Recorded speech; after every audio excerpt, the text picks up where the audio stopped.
Salve e benvenuti a Noi Chiesa. Iniziamo questa settimana da Sestri Levante perché dopo 15 anni di servizio nella parrocchia di Sant'Antonio e Santa Maria di Nazareth, Don Luciano Smirni lascia le due comunità per cedere il testimone a Don Stefano Mazzini. La celebrazione di commiato per Don Luciano Smirni è stata trasmessa in diretta da Teleradio Pace domenica scorsa, appunto dalla chiesa di Sant'Antonio di Sestri Levante. Vediamo.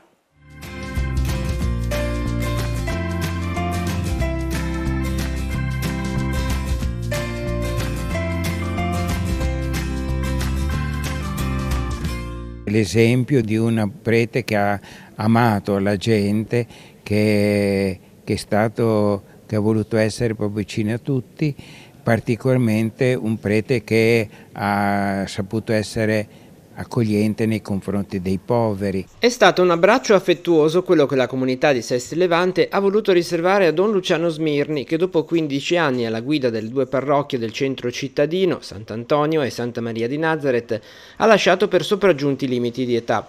Un passaggio di testimone che Don Luciano, che proprio quest'anno ha festeggiato i 50 anni di ordinazione sacerdotale, ha fatto durante la celebrazione domenicale nella chiesa di Sant'Antonio, richiamando l'impegno nei confronti dei più poveri.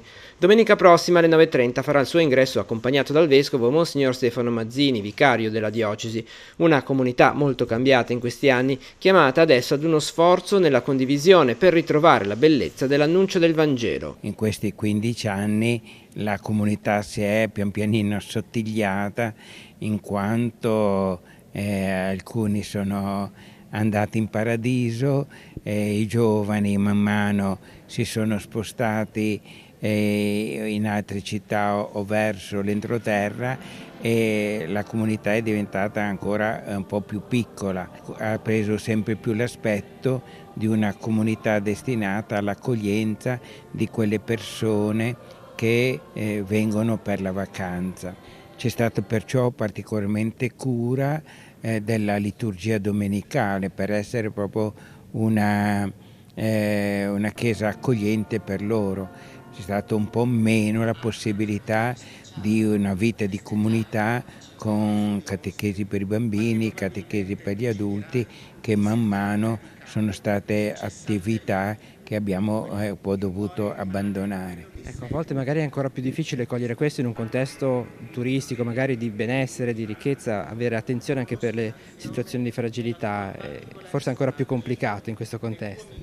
Ma certamente non tutti hanno capito e hanno apprezzato, molte volte sono stato appunto rimproverato per questo. Certamente la domanda è un po' sul futuro di questa comunità, come un po' forse al futuro un po' dell'esperienza della Chiesa, e questo pone appunto la domanda come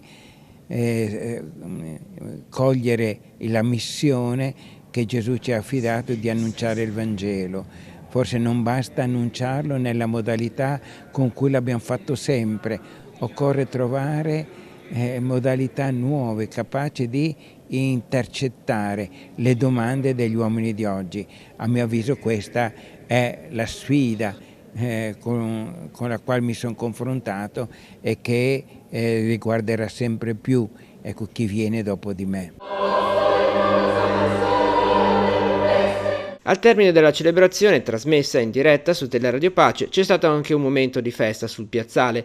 A inizio messa il ringraziamento da parte di tutta la comunità. Vogliamo lasciare un messaggio di ringraziamento per questi 15 anni che abbiamo vissuto insieme, si potrebbe proprio dire nella gioia e nel dolore, perché abbiamo vissuto con lui i momenti belli della vita di ciascuno di noi, i momenti brutti, e abbiamo cercato di accompagnarlo nelle difficoltà che ha potuto incontrare qua in parrocchia, cercando di essere sempre propositivi e collaborativi con lui. Sono 15 anni intensi che ci porteremo nel cuore sicuramente.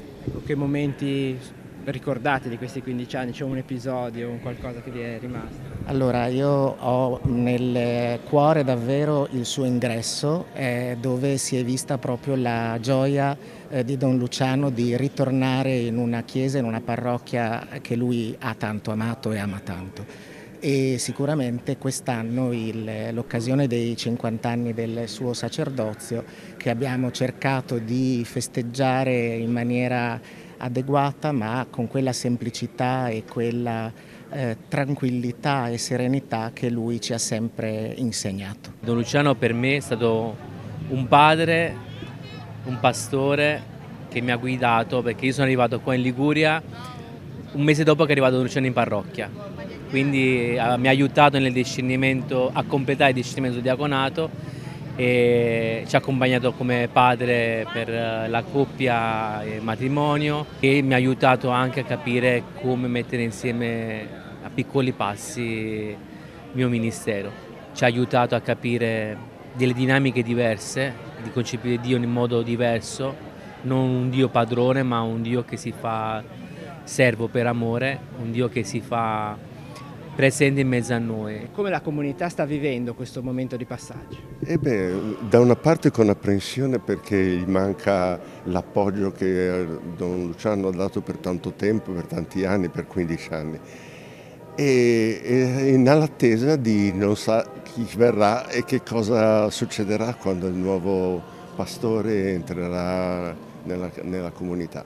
Le aspettative sono tante, anche perché la nostra comunità è un po' receduto dagli antichi fasti, non c'è più nessuno, la popolazione invecchia e quindi anche la partecipazione alle attività è molto ridotta. Però c'è molta sensibilità, molta partecipazione delle persone anziane e ammalati che aspettano la visita dei pastori. Per fortuna che c'è Don Lelio, il quale si dà molto da fare, partecipa alla visita degli ammalati, porta le comunioni, insomma. Sicuramente è un passaggio di consegne gioioso per un verso, perché Don Luciano attendeva anche un pochino questo momento di alleggerimento, e anche faticoso, perché dopo 15 anni vissuti insieme il cammino, rinnovarci completamente con una figura diversa, ci chiede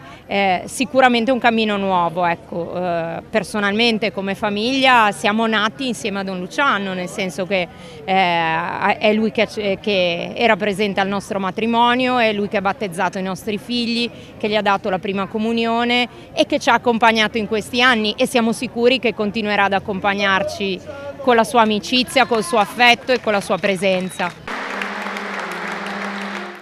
Domenica prossima la celebrazione della messa sarà trasmessa in diretta su Teleradio Pace 1 al canale 12 a partire dalle 10 dalla chiesa di San Michele di Rialto a Chiavari. Ora torniamo invece a Sestri Levante, ma andiamo all'Opera Madonnina del Grappa, dove le persone delle comunità cattoliche, ortodosse e protestanti del nostro territorio si sono radunate per un momento di preghiera nel Tempo del Creato, l'iniziativa ecumenica che mette al centro il tema della custodia del creato e che si snoda tra il 1° di settembre e il 4 di ottobre, festa di San Francesco. Andiamo insieme a Sestri Levante per sentire quali sono stati i contenuti di questo momento di preghiera e di riflessione.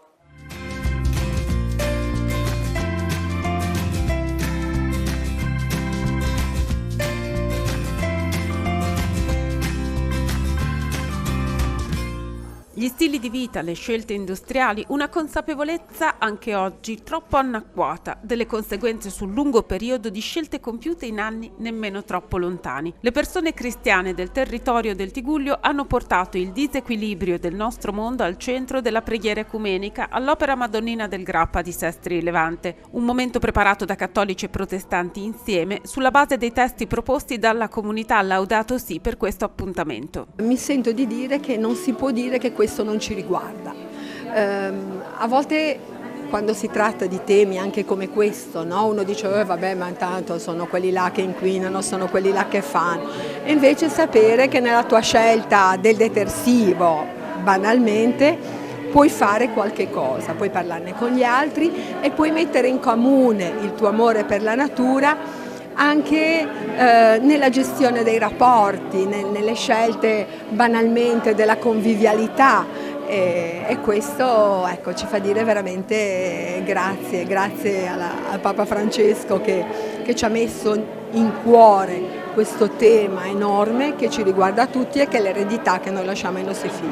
I testi scelti e meditati nel corso del momento di preghiera organizzato all'Opera Madonnina del Grappa di Sestri Levante sono stati scelti sulla base delle proposte della comunità. Laudato Si. Noi abitiamo in un paradiso, parliamoci chiaro, che ci spostiamo un po' più a levante, un po' più a ponente, un po' più al centro, è sempre contemplazione pura. E quindi partendo da questo si è trattato un po' di sfoltire tutto il materiale che è arrivato. Dal momento di preparazione ha partecipato anche il Vescovo, che è la prima volta. Abbiamo visto un confronto davvero molto franco, molto bello con il Pastore Martin, e dicendo questo va bene, quindi vedere la riflessione sulle letture, chi fa cosa. E questo è assistere a questi momenti che sono anche semplici, però è commovente perché uno vede il lavoro dello Spirito Santo che è stato fatto in questi anni. Pace con il creato è il tema scelto per l'edizione 2025 del Tempo del Creato, l'iniziativa ecumenica in favore dell'ecologia integrale che ogni anno si celebra dal 1 settembre al 4 ottobre, festa di San Francesco d'Assisi, ed è promossa e sostenuta da diverse realtà, tra cui il Movimento Laudato Si, il Consiglio Ecumenico delle Chiese, la Fondazione Luterana Mondiale, la Comunità Anglicana. Proclamata per il 1 settembre del 1989 dal patriarca ecumenico Dimitrios I per i cristiani ortodossi, la giornata di preghiera per il creato è stata prolungata in questo tempo di oltre un mese dal Consiglio Ecumenico delle Chiese. Negli ultimi anni la Chiesa Cattolica incoraggia tutti alla conversione ecologica e invita a partecipare alle iniziative di questo tempo ecumenico. Quest'anno la celebrazione parte da un suggerimento di Papa Francesco. Dobbiamo fare pace con il creato e noi, l'umanità, che ci facciamo la guerra tra di noi, purtroppo l'inquinamento, le nostre attività industriali hanno creato anche questo scompiglio, una specie di guerra con il creato, e dobbiamo arrivare anche a fare pace con il creato. Pace con il creato significa appunto questo, che curare il creato significa poi curare tutti gli altri esseri umani che a conseguenza della crisi ecologica subiscono fame, malattie, e dunque le devastazioni che sta provocando la crisi ecologica deve essere combattuta facendo pace con il creato e portando a tutti gli esseri umani una nuova speranza, un nuovo spirito di rapporti con il creato. Quest'anno il Tempo del Creato cade nel 10° anniversario della Laudato Si di Papa Francesco, ma anche nel 1700° anniversario del Concilio di Nicea. Allora, forse ci sfugge perché è così importante ricordare un evento così lontano. Ci aiuta a capire, Martin, che cosa abbiamo ricevuto in eredità da quell'evento? Il Concilio di Nicea rappresenta il primo momento in cui tutta la Chiesa universale, radunata attorno ai 5 patriarchi, all'imperatore che fu chi convocò il concilio, si formulò in modo definitivo e completo quello che è il rapporto tra le diverse persone della Trinità, soprattutto il rapporto tra il Padre e il Figlio, che erano della stessa natura. Dunque quella è una dottrina che era molto contestata, soprattutto in Alessandria e anche in Costantinopoli. Addirittura il patriarca di Costantinopoli era caduto in una sorta di semi-arianesimo, e dunque il Concilio di Nicea è una proclamazione solenne di tutta la Chiesa universale. Tutti i vescovi erano rappresentati dall'Occidente e dall'Oriente, e dunque si proclama che il Figlio della stessa natura del Padre e che dunque il Dio che adoriamo i cristiani è uno e trino. Nel 2015 Papa Francesco ha pubblicato l'enciclica Laudato Si e posteriormente ha istituito per la Chiesa Cattolica la giornata mondiale di preghiera per la cura del creato. Da quel momento il Santo Padre pubblica ogni anno un messaggio per questa giornata mondiale, e questo anno 2025 ha come tema semi di pace e di speranza. Papa Leone XIV ha proclamato il decreto del formulario della messa per la custodia della creazione, e lui stesso ha celebrato questa messa votiva il 9 luglio scorso nel borgo Laudato Si a Castel Gandolfo. È attorno a questi temi che le differenze cadono. Siamo uomini e donne posseduti dalla fede in Cristo, che vogliamo rendere testimonianza di quello che ci unisce, e quello che ci divide dobbiamo lavorare perché un giorno si trasformi anche in accordo, in agreement, come dicono gli inglesi. A che punto siamo del cammino ecumenico sul nostro territorio? Allora, io mi sento di dire che il cammino ecumenico, che ha 30 anni, 35, non saprei, però penso a figure grandi dell'ecumenismo sul nostro territorio, Monsignor Bastogi, Don Giancarlo Crovetto, Don Gero Marino, che adesso è vescovo, quindi sono tutti quelli che hanno retto questa commissione negli anni. Però hanno creato tanti rapporti che restano e che sono un po' la base di questo lavoro che viene fatto. Momenti principali, uno è questo, la veglia per il creato, per la cura del creato, che viene preparata insieme con sia i battisti e i protestanti sia con gli ortodossi. Ed è un momento forte perché si lavora su questa traccia che arriva, individuando anche che cosa scegliere, che cosa metterci, chi deve parlare con i talenti che uno ha e che mette a disposizione.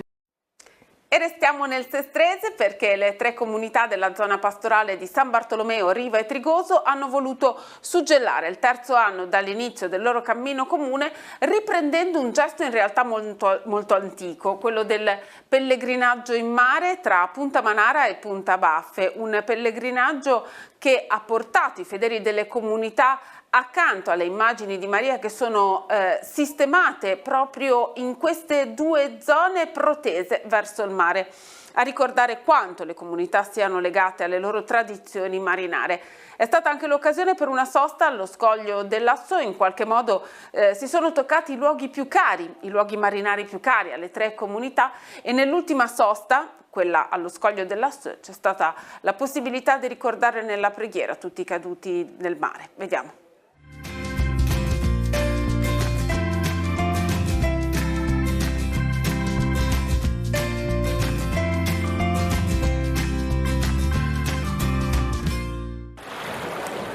Il mare, un battello, tradizioni, preghiera e fratellanza. È bastato poco per trasformare uno degli ultimi weekend di settembre in un momento di unione per celebrare i 3 anni di cammino insieme della zona pastorale di Riva, Trigoso e San Bartolomeo. Abbiamo preparato insieme come gruppo liturgico un momento semplice ma autentico di preghiera nei 3 luoghi un po' cari e anche simbolicamente significativi della nostra zona pastorale, la Punta Manara, dove è custodita l'immagine della Madonna del Soccorso.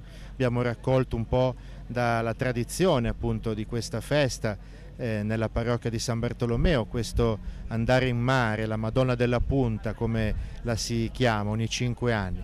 L'abbiamo allargata un po' a tutta la zona pastorale, andando fino all'altra punta che abbraccia insieme con Punta Manara tutto il golfo della nostra zona, che è Punta Baffe, dove è custodita invece l'immagine della Madonna del Buon Viaggio. Abbiamo pregato anche lì, in particolare invocando il dono della pace per Gaza e per tutte le terre che sono segnate dalla guerra.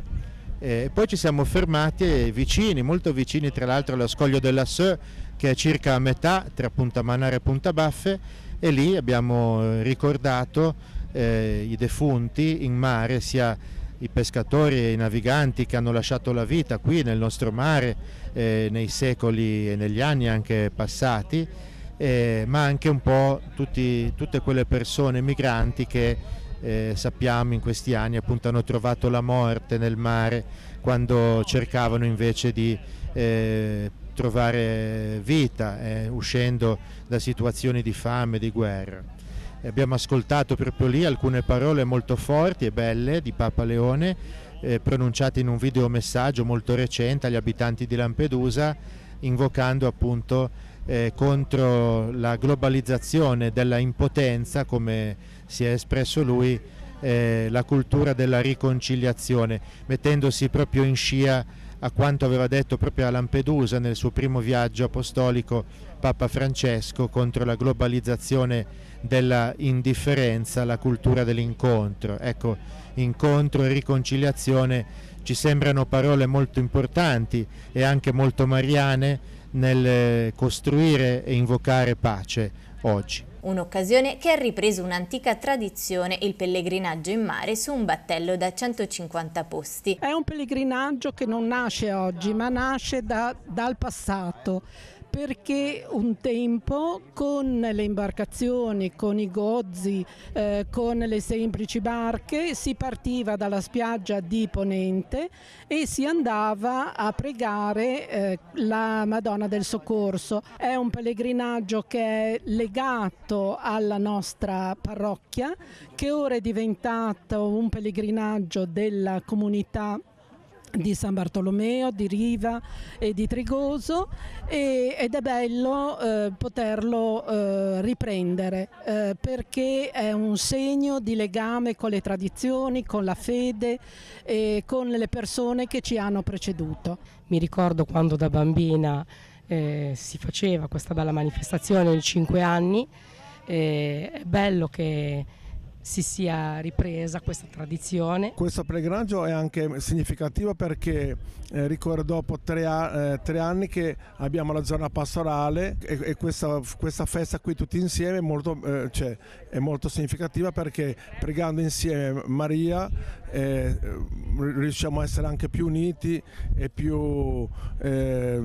anche cerchiamo di pregare anche, importantissimo anche per la pace dei popoli. Un modo per attraversare i luoghi suggestivi compresi tra Punta Manara e Punta Baffe, ma non solo. Si è trattata di un'opportunità per invocare il dono della pace per Gaza e per tutti i luoghi di guerra e affidare a Maria il cammino di comunione delle parrocchie. Devo dire che è stata un'esperienza molto emozionante perché proprio ci siamo avvicinati alle statuine della Madonna, abbiamo pregato insieme e abbiamo anche buttato una corona di fiori in ricordo delle vittime del mare, siano stati essi pescatori o migranti, ed è stata una cosa veramente bella da condividere e da vivere insieme in una giornata che è ancora estiva, anche se il mare è un po' mosso e quindi all'inizio eravamo tutti un pochino quasi preoccupati.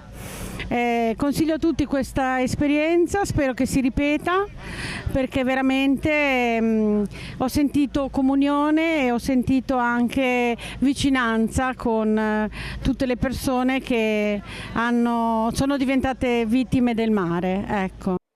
Andiamo a Rapallo, dove la comunità di San Maurizio di Monti ha festeggiato il patrono.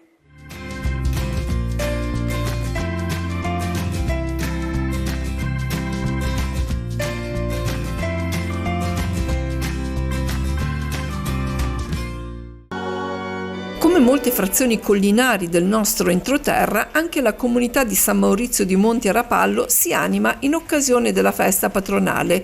Il comitato ha organizzato anche quest'anno le celebrazioni con particolare attenzione ed dedizione, sottolineando non solo gli aspetti civili ma anche quelli religiosi della ricorrenza. Festeggiamo il nostro San Maurizio, martire, e abbiamo voluto fare una cosa un pochino più religiosamente parlando più importante, invitando a partecipare alla funzione anche il nostro vescovo. Il vescovo Giampio De Vasini ha presieduto la messa richiamando la parola del Vangelo, soffermandosi sul significato della parola ricchezza e mettendo in guardia dai possibili risvolti negativi. Possedere beni di per sé non è immorale, non è una cosa cattiva. Ci mancherebbe altro. Il problema allora quando nasce? Nasce quando i beni da mezzo diventano fine, diventano il nostro vero Dio, a cui sacrifichiamo tutto e tutti. Allora non siamo più noi a possedere i beni, ma sono i beni che possiedono noi.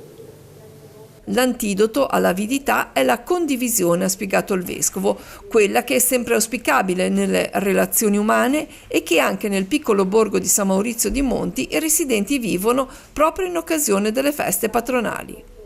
Tutti gli anni in cui abbiamo fatto fino ad allora questa attività non c'era mai stato un vescovo. Oggi lui è venuto venire e questo per noi è un grande onore. Credo che per la frazione, che è molto attiva e collaborativa con l'amministrazione comunale, sia un giorno molto importante, allietato dalla presenza del vescovo. Ci sono ancora alcuni giorni disponibili per iscriversi per la prima volta o rinnovare la propria iscrizione all'Istituto Superiore di Scienze Religiose della Liguria, che offre percorsi di approfondimento della fede, ma che è una vera e propria istituzione accademica che con un percorso di laurea triennale, di laurea magistrale, offre la possibilità di insegnare religione nelle scuole di ogni ordine e grado.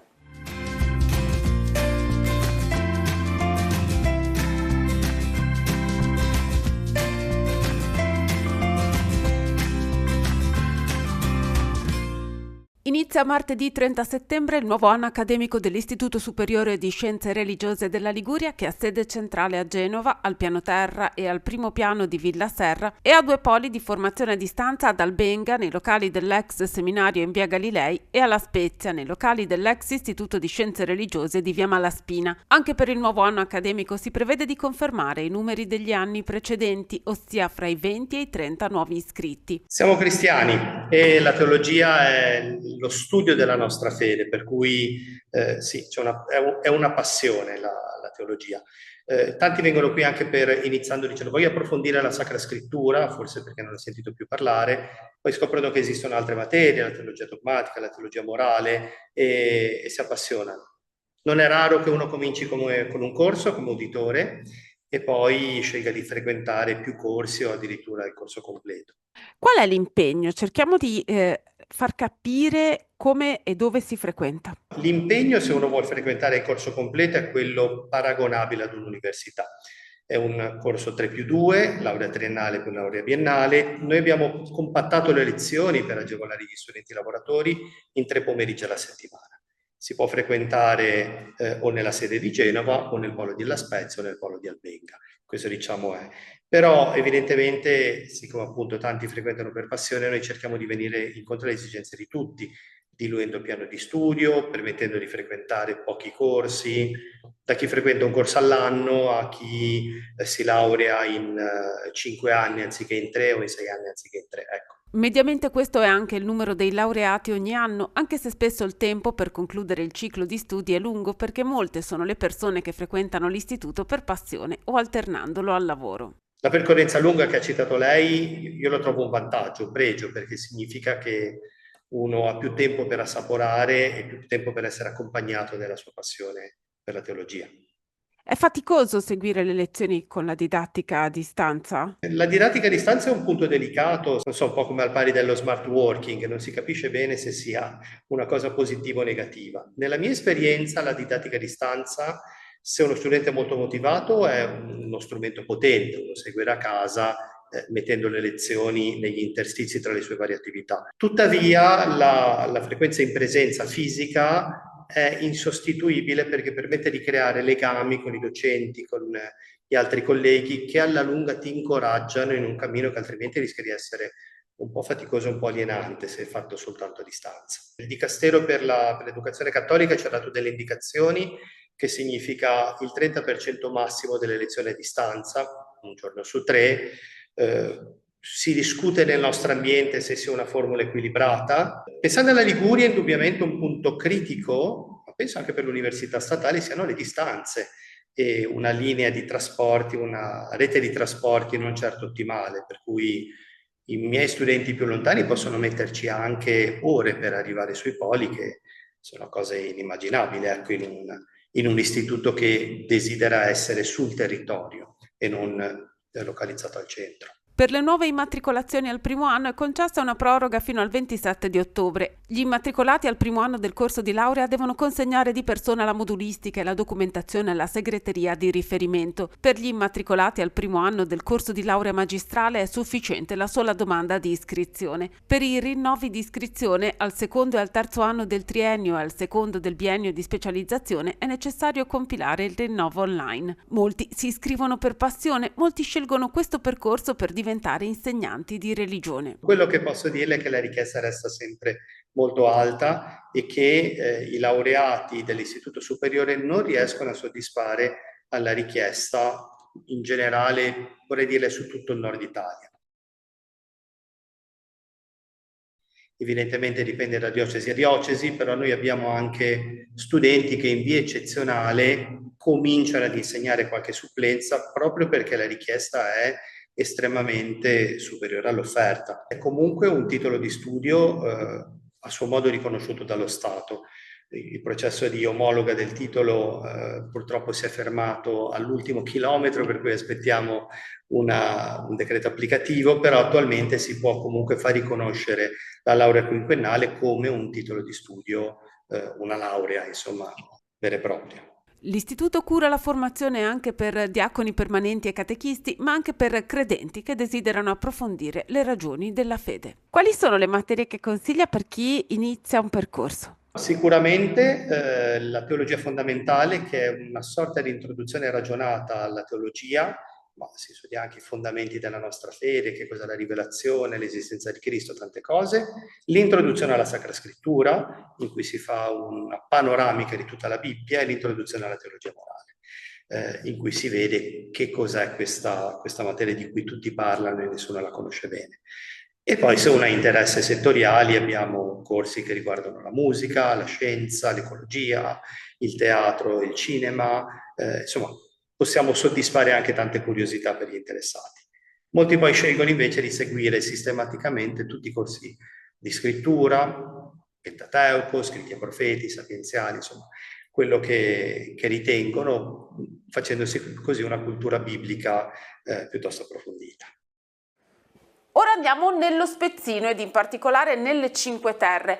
Come sapete, ogni paese delle Cinque Terre ha un santuario mariano sulle sue alture, ma il santuario di Soviore, dove è custodita l'immagine in legno di Maria, è un santuario speciale perché la Madonna di Soviore è la patrona del paese di Monterosso, ma dell'intera diocesi della Spezia. Ebbene, questa statua viene portata in pellegrinaggio a Monterosso una volta ogni 25 anni e questo rito si rinnova domenica 28 settembre alle 16:30 con la processione e con la benedizione del mare e la Santa Messa presieduta dal Vescovo. Il servizio di Tele Liguria Sud.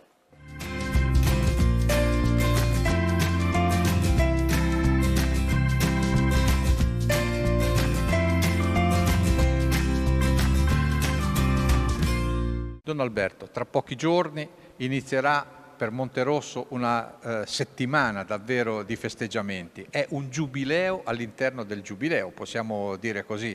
La Madonna di Soviore torna a Monterosso. Sì, veramente una data che coincide con il giubileo della Chiesa Universale. Per Monterosso un altro giubileo dentro il giubileo, che ogni 25 anni la nostra Madonna di Soviore scende in paese e tutto il paese si prepara per accogliere in questo momento alla mamma che torna ogni tanto a vedere i suoi figli devoti che vengono ogni 14 di agosto, il 15 che è la festa, vengono qui a vedere. Questa volta è la Madonna di Soviore che scende in paese. Un momento di grande festa, ma anche un momento di grande fede per i monterossini. E essendo questa la patrona di tutta la diocesi, sarà anche un momento di grande festa per tutta la diocesi. Sì, il paese si sta preparando davvero molto unito, una situazione che mi fa rivedere che la Madonna di Soviore è sempre una mamma, che i figli se ne accorgono che mamma viene e tutti si mettono insieme. Anche la diocesi, il paese si inizia a sentire che davvero è un momento che si deve fermare perché la mamma viene in paese. Ecco, qual è il senso più profondo che i monterossini danno a questa immagine, a questa effigie davvero di grande fede, una effigie importante? Per loro la Madonna di Soviore è sempre il punto di riferimento, che la loro vita, la loro agire di ogni giorno è riguardante con questo santuario. Loro non capiscono la vita sin questo punto di riferimento di Maria come madre, che sempre le protegge e le accompagna ogni giorno della loro vita. Nei momenti di gioia, ma anche nei momenti di tristezza, di dolore, di sofferenza, la Madonna di Soviore è sempre presente. Un'ultima volta è stata nei giorni dell'alluvione, anche in quei momenti ecco un riferimento importante, quindi è davvero un sostegno di fede per tutta la popolazione di Monterosso e non solo, forse di tutte le Cinque Terre. Sì, per i monterossini non si concepisce la vita senza questa figura della Madonna. Nel momento di sofferenza, di dolore, qualunque cosa, un riguardo di guardare verso suo fiore e dire: mamma, aiutaci, proteggi, che qui siamo i tuoi figli devoti. Una cosa molto legata che ogni monterossino lo vive ogni giorno nella loro esperienza di fede e con la Madonna. Un programma davvero nutrito, quello di questo 25esimo in cui la Madonna di Soviore torna a Monterosso. Tu sei stato il motore, insomma, di tutta questa celebrazione. Vuoi illustrarci in maniera un pochino più dettagliata un programma così importante e denso di momenti di preghiera, di momenti di storia, ma anche di momenti di fede dei monterossini? Sì, intanto vorrei dire che sì, io sono uno degli organizzatori del programma, però c'è un comitato che racchiude una decina di persone che hanno dato veramente una mano e sono state veramente molto bravi nel condividere questo programma.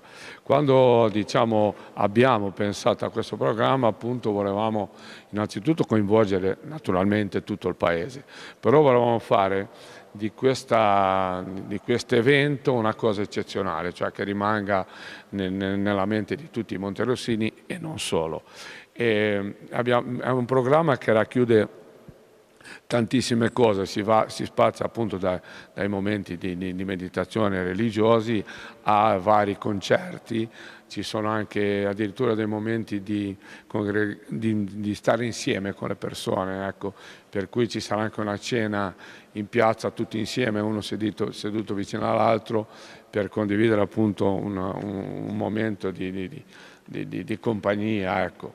E niente, il programma parte dal 28 di settembre, la Madonna arriva nel piazzale del cimitero all'incirca verso le 16:30, poi ci sarà una benedizione dei defunti, perché giustamente bisogna ricordare i nostri defunti, perché ce ne sono tanti che appunto ci tenevano molto alla Madonna, per cui subito volevamo dare una benedizione dei defunti. Poi scenderà per via Buranco e arriverà in piazza Matteotti, dove da lì si formerà il corteo per la processione con tutte le varie confraternite della diocesi di Spezia. Arriveremo in piazza Tina Anselmi, che è la piazza dinanzi al mare, e lì ci sarà la benedizione del mare, la benedizione del mare, perché la Madonna in tanti ex voto immagini appunto lo ricordano i marittimi, perché sono stati salvati da un naufragio, da una tempesta. Faremo il giro del paese, piazza Garibaldi, via Roma sino in cima da via Roma, gireremo e arriveremo in chiesa. E alle 18 ci sarà la messa solenne appunto con il nostro vescovo della diocesi di Spezia. Voglio ricordare appunto la corale di Monterosso, che appunto farà la messa, dopodiché verso le 9:30 ci saranno i lumini in mare, sempre per ricordare chi è morto in mare. Poi tutti i giorni c'è qualcosa, ecco, lunedì per esempio 29 settembre, oltre che esserci l'Angelus Santo Rosario, avremo appunto la proiezione del video sulle tradizioni religiose che hanno fatto le maestre delle scuole elementari di Monterosso, che è molto bello. Poi la sera ci sarà un concerto, ogni sera ci sarà qualcosa, ecco. Abbiamo fatto fare anche ai bambini un pensiero sulla Madonna, un disegno, una poesia, una semplice scritta, e metteremo tutti questi pensieri sotto la canonica per farlo vedere a tutti. Poi ci sarà il Santo Rosario, la Santa Messa, ci sarà la corale di Vernazza e dopo ci sarà appunto questa cena di comunità, che come ripeto è un momento molto importante per noi monterossini. Poi mercoledì 1 ottobre ci sarà appunto la messa sempre alle 6 nella chiesa di San Giovanni Battista, concerto lirico, e abbiamo la fortuna di avere a Monterosso due bravissime soprani, che sono la Akiko Fujiko e la Barbara Lerici, che appunto ci allieteranno la serata con un concerto nella parrocchiale. E dopo ci sarà un momento molto importante perché ci sarà una veglia di preghiera per tutta la notte.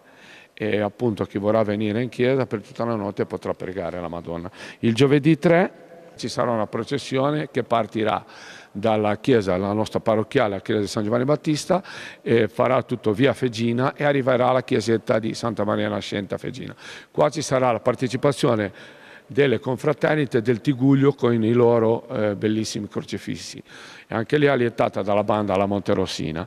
Dopodiché ci sarà anche lì un momento molto importante che è la benedizione dal mare dallo scoglio là del quarto dove c'è appunto la statua del gigante. Venerdì 3 alle ore 18 ci sarà la messa nella chiesetta di Santa Maria Nascente di Fegina con la partecipazione della corale di Pignone e poi ci sarà la processione che andrà al convento dei frati Cappuccini. E il 4 appunto la Madonna è il giorno di San Francesco, la Madonna incontra San Francesco per cui la Madonna è al convento dei frati Cappuccini e lì ci sarà la Santa Messa solenne diciamo celebrata dal Vescovo di Chiavari e il pomeriggio ci saranno dei concerti. L'ultimo giorno che è domenica 5 ottobre la Madonna partirà appunto dal convento dei frati Cappuccini e attraverserà il cimitero. Lì ci sarà un attimo di commozione per noi tutti perché abbiamo tutti delle persone che sono lassù nel cuore di San Cristoforo e lì sarà veramente un momento emozionante. Darà ancora una volta, per la seconda volta, la benedizione ai nostri cari e dopodiché ripartirà per il nostro amato Soviore e qua appunto dopo alle 18 ci sarà una messa a Soviore. Un momento davvero importante, significativo per Monterosso, ma è una celebrazione che si perde un po' nella notte dei tempi. Lei è una testimone diciamo così, oculare, ha vissuto tanti di questi momenti, ma ne ha raccolto anche la documentazione in un bellissimo e ricco archivio. Ecco, come è nata questa festa secondo i suoi archivi e secondo i suoi ricordi? Io più che archivi, ricordi.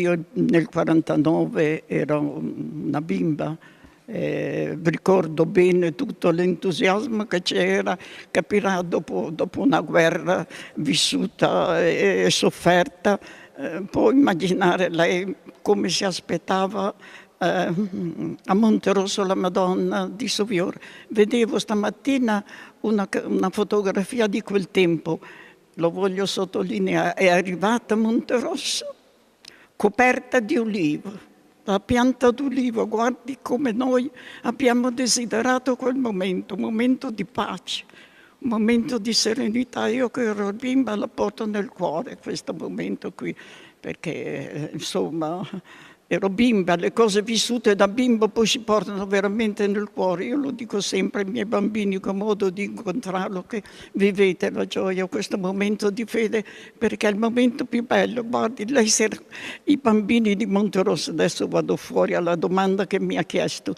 le chiede di un grande, di un presidente, di una cosa, magari c'è quello che risponde, quello che non risponde, ma se lei le dice della Madonna, del santuario, tutti sanno, tutti questo foglietto dei canti, tutti, perché 10 giorni prima d'agosto loro si ritrovano in chiesa a cantare e a ricordare questi momenti, hai capito? Una festa anche a livello di bimbi, e per quello che crescendo poi la Madonna di Soviore, guardi, io ho qui 2 fogli, qui ci sono i canti e qui c'è la preghiera alla Madonna che noi anziane recitiamo tutte le sere in questo periodo e che sappiamo a memoria. Poi passati 25 anni, anche nel 75 c'era il nostro parroco, nel 49 c'era un parroco, nel 75 c'era Don Bo, anche lui conosceva la Madonna di Soviore perché era dai posti vicini di Sestri. È stato un momento bello, è stato un momento grande, c'è anche di quel periodo abbiamo il programma. Le persone che sono arrivate, che sono venute. Bene, tornando indietro nel 49, c'era il presidente di un comitato che era il generale Ferrari, un generale dell'aeronautica ai tempi una grande persona che bisognerebbe conoscere di più, e se lei viene nel mio archivio le farò vedere queste persone grandi che hanno fatto grande Monterosso. Niente, la banda della Marina, addirittura fuori del porto, un cacciatorpediniere. Insomma, è una grande festa, questo ultimo riferito al 49, ma anche nel 75 le foto parlano, bello, bello, bello, bello, un grande entusiasmo, un grande amore. E le voglio dire una cosa, a proposito del santuario di Suviore. Il santuario di Suviore, chi è che non ama il santuario di Suviore? Purtroppo il turismo in questi ultimi tempi che ha un pochino allontanato, non dico un pochino allontanato, però come ripeto, se lei viene a Monterosso dai bambini agli anziani, io sono anziana, caro, sono anziana. La Madonna di Suviore, non c'è una casa dove non ci sia la sua immagine, non ci sia il suo ritratto, e dove non si parli della Madonna di Suviore. Ecco, a quanto risale l'inizio, diciamo così, di questa venerazione, di questa... 1740 abbiamo proprio la foto, io dico foto, ma è un documento dell'incoronazione della Madonna. Però del ritrovamento, diciamo, se ne è sempre parlato, perché il santuario è stato costruito ai tempi quasi della costruzione della nostra chiesa, capito? Certo. Questa fede, questa immagine c'è sempre stata, però rimaneva, non essendoci le strade, non essendoci tante cose, forse non era conosciuta a livello, diciamo, in regione o in provincia, okay, ma a Monterosso c'è sempre stata la Madonna, anche negli anni prima del Settecento, prima dell'incoronazione. Ecco, in questi giorni verrà allestita a Monterosso, in occasione dei festeggiamenti, anche una mostra fotografica di documenti. Quando aprirà e che cosa si potrà trovare in questa mostra? La mostra aprirà il giorno 27 di settembre e resterà aperta tutto il periodo che rimane alla Madonna Monterosso, sino al 5 di ottobre. C'è la testimonianza di Monterosso, ci sono le foto, i documenti di quando la Madonna è venuta nel 49, prima le foto, la guerra, che non è che ci sia grande. Però ci sono le foto, c'è la testimonianza di persone, tante cose, insomma, ogni foto, ogni documento, se vedrete, parla da solo, venite. Dove sarà collocata questa mostra? In centro, al paese, nell'oratorio Mortis et Orazioni, sì.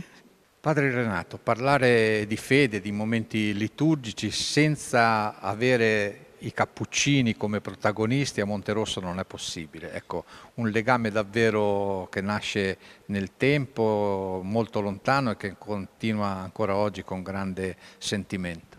Esattamente, proprio da archivio i frati cappuccini sono sempre stati molto presenti dal 1600, quando nasce il convento, legati al santuario, alla parrocchia, e la nostra mamma di Soviore è una delle 9 Madonne incoronate in Liguria, e l'incoronazione avviene appunto nel 1749, e la predica a Genova, all'incoronata di Genova, è proprio il padre provinciale che la tiene, che è quello che fonda proprio il convento di Monterosso. Ma poi nel 1949 abbiamo Monterosso 4 fratelli cappuccini Durante, e uno di questi ritorna dall'Argentina per ricongiursi ai fratelli. Si dice che Papa Bergoglio lo conosceva e portano loro la Madonna. Abbiamo delle foto storiche proprio che, scendendo dal convento, l'accompagnano a un paese, e quindi ritornano apposta dai vari luoghi per ritrovarsi insieme per onorare la Vergine. quindi è un momento particolare. La Madonna di Soviore, come è stato detto, è nel cuore di tutti. Anche in questi ultimi giorni un giovane mi dice: io non credo, però verrò a vedere la Madonna, me l'ha detto nel dialetto monterossino, ma questo perché è un punto di riferimento, e questo anche in questo momento storico che stiamo vivendo, come è stato ricordato nel dopoguerra, l'urgenza, il bisogno della pace, ecco, quindi sarà un momento anche importante da questo punto di vista, di affidare e consacrare la pace al cuore di Maria. E dal punto di vista liturgico avremo, come è stato detto, una grande sorpresa quest'anno, nell'ottocentenario del Cantico delle Creature.